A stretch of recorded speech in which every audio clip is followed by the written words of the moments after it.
नमस्कार, मी पंजाब डक। आज आहे 30 मे 2025।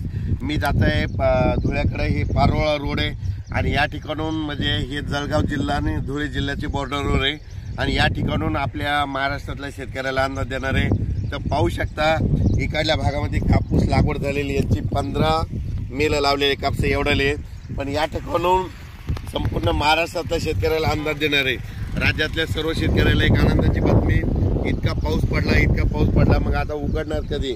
तर राज्यातल्या शेतकऱ्याला सांगू इच्छितो की म्हणजे उद्यापासून 31 मे पासून तर 6 जून पर्यंत असं जोरानं वारं सुटणार आहे। पाऊस काही येणार नाही, त्याच्यामुळे काही चिंता करायची गरज नाही। पण राज्यातल्या शेतकऱ्याला सांगू इच्छितो की तुम्ही काय करा, शेतीची कामं या 4-5 म्हणजे 6 जून पर्यंत करून घ्या, कारण की राज्यामध्ये 7, 8, 9, 10 जून 4 दिवस परत पाऊस येणार आहे, म्हणून हे लक्षात घ्यायचं। आणि ते 7, 8, 9, 10चा पाऊस भाग बदलत पडणार आहे, म्हणून हे अंदाज लक्षात घ्यायचा। पण राज्यात मात्र 6 जून पर्यंत हवामान कोरडं राहणार आहे, पाऊस काय येणार नाही, त्याच्यामुळे काही चिंता करायची गरज नाही।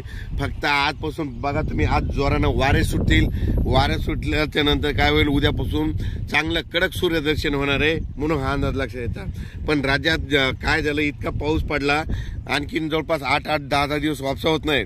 पण माझी विनंती, ज्यांचं रान जसं तयार होईल तसं तुम्ही तयार करा, कारण की राज्यामध्ये 7, 8, 9, 10 जूनला परत थोडा पाऊस येणार आहे, म्हणून हा अंदाज लक्षात घ्यायचा।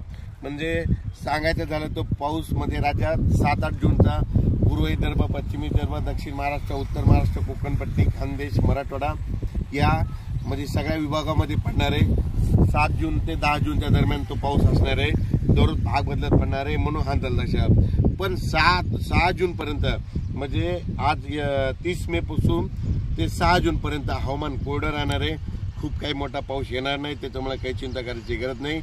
अचानक वातावरण बदल लगेच एक निश्चित दिला जाईल। धन्यवाद।